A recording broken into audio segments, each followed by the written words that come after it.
ان کا کبھی کبھی وہ ظاہر ہے نیشنلزم تو انسان کے اندر ہوتا ہے، میرے اندر بھی ہے، ان کے اندر بھی ہوگا، لیکن وہ جب اس طرح کے لوگ جب یہ بات کہیں کہ انڈیا ایک، بلکہ جون میں شاید ایک رپورٹ بھی چھپی ہے کہ انڈیا کا وہ جو ڈی آر ڈی پتہ نہیں جو بھی ان کا ہے، defence research and development organisation, D R D O, کہ وہ انڈیا ایک اگنی ان کا جو میزائل ہے جو کہ 5000 کلومیٹر یا اس سے زیادہ مار کر سکتا ہے، دور مار کر سکتا ہے، اس کو لانگ رینج میزائل کہتے ہیں۔ اب یہ رپورٹس ہیں کہ، اور پاکستان کے پاس بھی ہیں، کہ انڈیا اس میں ماڈیفیکیشن کر رہا ہے اگنی میزائل میں، اور ماڈیفیکیشن اس لیے کر رہا ہے کہ وہ بیسیکلی وہ نان کنونشنل ویپنز لے کر جانے والا میزائل ہے، یعنی نیوکلیئر ہتھیار بھی لے جا سکتا ہے اور کنونشنل بھی لے جا سکتا ہے۔ اب اس میں ایسی ماڈیفیکیشن کی جا رہی ہے کہ اس میں کوئی 7000 سے 8000 کلو گرام کا بم ہو، یا جس کو بنکر بسٹر بام کہتے ہیں، یہی جو ایران میں امریکن B-2 بامبرز نے استعمال کیے، وہ اس طرح کا ایک بم جو ہے وہ ڈیولپ کر رہا ہے، اور ماڈیفیکیشن کر کے اگنی میزائل میں اس کو نصب کیا جائے گا تاکہ پاکستان کی ان نیوکلیئر فیسلٹیز کو نشانہ بنایا جا سکے جو کہ زیر زمین ہیں، پہاڑوں کے اندر ہیں۔ اور رپورٹ میں ہی یہ بتایا گیا ہے یا دعویٰ کیا گیا ہے کہ اس کی جو اندر زمین کے اندر جو جانے کی صلاحیت ہوگی 80 میٹر سے 100 میٹر۔ اب یہ تقریباً آپ سمجھ لیں کہ 500 فٹ بنتا ہے، اور 500 فٹ گہرائی میں یہ مار کر سکتا ہے یہ میزائل۔ اب یہ کیوں ڈیولپ کیا جا رہا ہے؟ اسی لیے کہ پاکستان کے ان نیوکلیئر سائٹس کو یا فیسلٹیز کو ٹارگٹ کیا جا سکے جو کہ زیر زمین ہے۔ یعنی یہ امریکہ کا بنکر بسٹر بام ہوگا، یا بنکر بسٹنگ بام کہہ لیں، جو بھی ہے، کہ بنکر کے اندر جا کے یہ مار کرے گا، بالکل جس طرح امریکہ۔ اب انڈیا کے عزائم اگر یہ ہیں تو پاکستان کے عزائم کیا ہوں گے؟ دس از اے نیچرل تھنگ۔ اور اس کا جواب آپ بھی جانتے ہیں کہ پاکستان کا رسپانس کیا ہوگا۔ کیا وہ بھارت کو ایسا کرنے دے گا؟ اگر بھارت ایسا کرے گا تو آبویسلی ایک زمانے میں ہمارے کسی آرمی چیف، شاید اسلم بیگ نے، مرزا اسلم بیگ نے کسی انٹرویو میں کہا تھا کہ وی ڈڈ not put our we haven't put all of our eggs in the same basket. ہمارے ساری چیزیں کسی ایک مقام پر نہیں ہیں، نہ ہی انڈیا کی ہوں گی، نہ ہی ایران کی ہیں۔ تو یہ اسٹریٹجک فیصلے ہوتے ہیں۔ بہرحال coming back to the point, اگر یہ اس طرح کی عزائم ہیں انڈیا کے، تو پھر اس کا نتیجہ کیا ہوگا؟ اس کا نتیجہ یہی ہوگا کہ پاکستان کی جانب سے پھر وہ کیا جائے گا جس کی دنیا تصور تو کر سکتی ہے، لیکن دنیا کو فی الحال یقین نہیں۔ تو دس از ویری انفارچونیٹ۔ اب ہو کیا سکتا ہے؟ اس کا حل کیا ہے؟ اس کا حل پروین ثانی کہتے ہیں جی کہ الٹیمیٹلی اس میں امریکہ انوالوڈ ہوگا۔ ٹرمپ ایڈمنسٹریشن انڈیا کو سمجھائے گی، پاکستان کو سمجھائے گی، دونوں کو ٹیبل پر بٹھائے گی کہ آپ ایک پیکٹ کریں، ایک ٹریٹی سائن کریں۔ ایک تو یہ ہے، اس کا تو MOU سائن ہو چکا ہے 1900 آئی تھنک 98 یا 99 میں، جب بھی وہ جب واجپئی آئے تھے پاکستان دورے پر، تو وہ یہ ہے کہ نو فرسٹ اسٹرائک۔ لیکن یہ کوئی اگریمنٹ نہیں ہے، کوئی ٹریٹی نہیں ہے، کوئی معاہدہ نہیں ہے۔ لیکن معاہدہ بھی جو ہمارا ہے، جیسے وہ انڈس ریور کے اوپر جو ہے وہ ہمارا انڈس واٹر ٹریٹی، وہ انڈیا نے اس کو معطل کر دیا ہے، سسپینڈ کر دیا ہے۔ تو معاہدے تو تب ہوتے ہیں جب دونوں جانب ان معاہدوں کو آنر کیا جائے، ایک۔ اور دوسرا یہ کہ ایسا بھی ہو سکتا ہے کہ جب دنیا یہ سمجھنے لگے کہ واقعی دونوں ممالک اب نیوکلیئر وار کی طرف جا رہے ہیں، چھوٹی یا بڑی، اور کیٹاسٹروفی ہے، ایک تباہی ہے، تو پھر وہ یہ بھی کہہ سکتے ہیں کہ جی دونوں ممالک آپس میں معاہدہ کریں کہ یہ ایک دوسرے کے جو میزائل کی جو فیسلٹیز ہیں ان پر حملہ نہیں کریں گے۔ اور ایک دوسرے کے معائنہ سالانہ انسپیکشن کریں گے. یہ سوچ ہے اس وقت دنیا میں. اب اس کے نتائج کیا برآمد ہوتے ہیں، لیکن جو میں نے بات کی ہاں والی، وہ ہاں یہ ہے کہ اس وقت Pakistan and India they are both at the verge of nuclear war unfortunately. اور نہ میں نے اس لیے کہا ہے کہ اگر عالمی طاقتیں لائک امریکہ، چائنا، رشیا، سعودی عربیہ، ریجنل ہمارے بھی ان کے ساتھ اچھے تعلقات ہیں، انڈیا کے بھی، اف دے گیٹ انوالوڈ تو حالات بہتری کی طرف بھی جا سکتے ہیں. لیکن اس کے لیے نریندر مودی کو اپنے نیو نارمل کو ختم کرنا پڑے گا، اس ڈاکٹرائن سے پیچھے ہٹنا پڑے گا، ورنہ پاکستان کی طرف سے ایب نارمل رسپانس جو ہے وہ دیٹ از اے نیچرل جیسے کہہ لیں کہ رسپانس ہوگا. پاکستان کے پاس اور کوئی آپشن ہی نہیں ہے. اب بات کرتے ہیں کہ کیا پاکستان خطے میں ایک ریجنل پاور بننے کے، ملٹری پاور بننے کے عزائم رکھتا ہے؟ تو اس کا جواب ہے ہاں.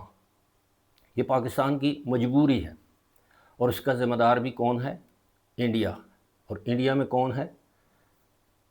نریندر مودی، وزیر اعظم نریندر مودی.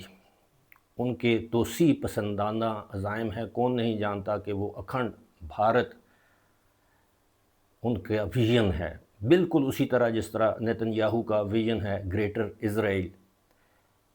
تو گزشتہ روز پاکستان نے جب آرمی راکٹ فورس کمانڈ کا اعلان کیا، اس کی اسٹیبلشمنٹ کا، تو اس خبر پر بھی انڈیا میں بہت سی بھویں جو ہیں وہ تن گئیں. اور میں فالو کرتا ہوں کچھ لوگوں کو جن کا تعلق ڈیفنس سے ہے، خاص طور پر ریٹائرڈ ان کے ملٹری آفیشلز.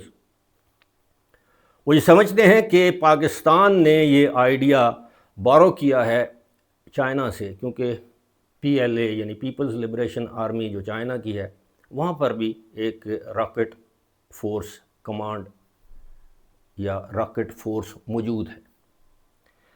اب سوال یہ ہے کہ ہماری جو اب جو راکٹ فورس قائم کی گئی ہے آرمی میں، کیا یہ اس SPD اسٹریٹجک پلاننگ یا پلانز ڈویژن، اس کے تحت جو ایک فورس ہے، یہ اس سے الگ ہوگی؟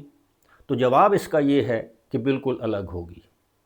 اور اس کے نیچے یہ صرف راکٹ نہیں ہے، ان گائیڈڈ راکٹس جو ہوتے ہیں، اس کے نیچے تمام پاکستان کا جو میزائل پروگرام ہے، اس پاکستان کے پاس جتنے بھی قسم یا اقسام کے میزائل ہیں، وہ اس کمانڈ کے انڈر آ جائیں گے.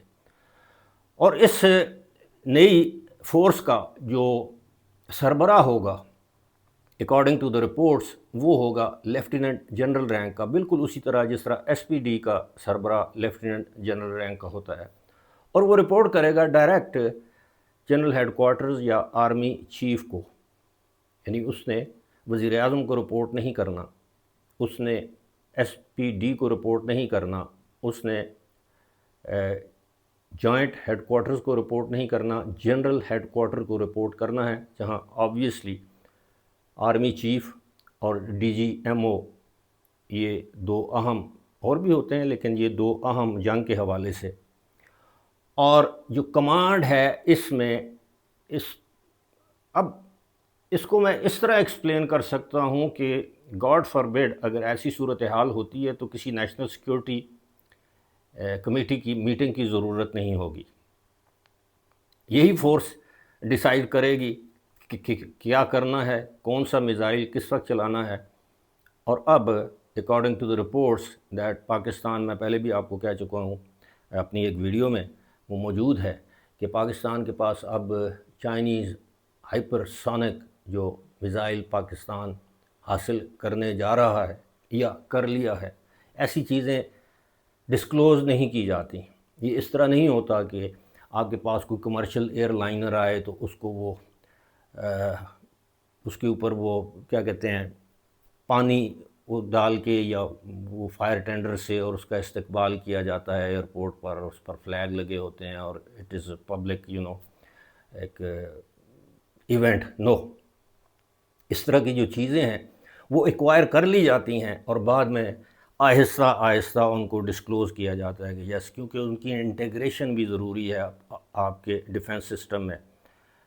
تو یہ ساری صورتحال یہ ہے کہ China is helping Pakistan in this regard. اور دوسری بات یہ تو سب مانتے ہیں، پوری دنیا مانتی ہے کہ پاکستان جو چائنیز بیڈو جو سیٹلائٹ استعمال کر رہا ہے، اٹس اے کانسٹلیشن، یہ ایک گلیکسی ہے.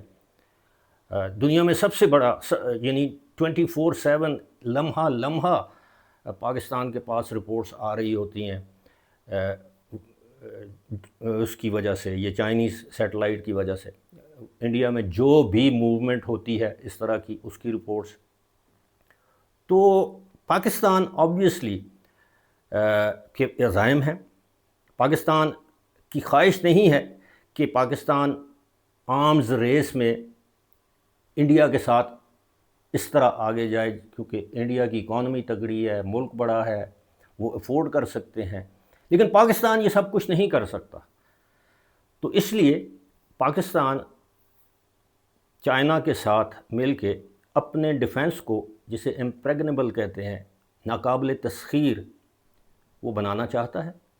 اور ودن 5 ایئرز پاکستان خطے میں، یہ میں نہیں کہہ رہا، یہ انڈین اینالسٹ کہتے ہیں کہ پاکستان خطے میں بھارت سے مؤثر، بہتر اور بڑی ملٹری پاور بن سکتا ہے. اور کس وجہ سے؟ اس لیے کہ چائنا کی انکنڈیشنل سپورٹ ہے ٹو پاکستان. اب مجھے نہیں پتا کہ یہ جو صورتحال ہے جس سے ہم گزر رہے ہیں، اس میں انڈیا میں کتنے ایسے لوگ ہیں، کتنے سیاستدان ہیں، حکمران جماعت میں کتنے ہیں، اپوزیشن میں کتنے ہیں، میڈیا میں کتنے لوگ ہیں جو کہ واقعی چاہتے ہیں کہ پاکستان اور انڈیا کی ایک اور جنگ ہو. اور گاڈ فاربیڈ اگر اب جنگ ہوئی تو اس میں دونوں طرف بہت تباہی ہونی ہے.